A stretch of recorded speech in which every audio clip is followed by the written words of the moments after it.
كلا إذا بلغت التراقي وقيل من راق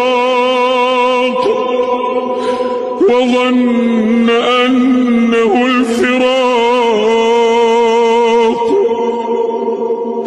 والتفت الساق بالساق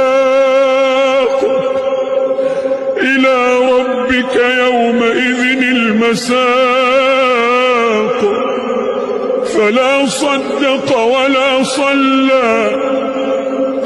ولكن كذب وتولى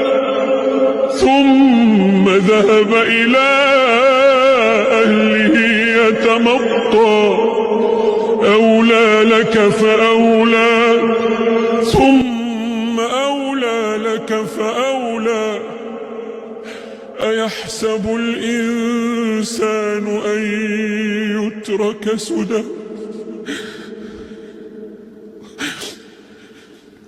أيحسب الإنسان أن يترك سدى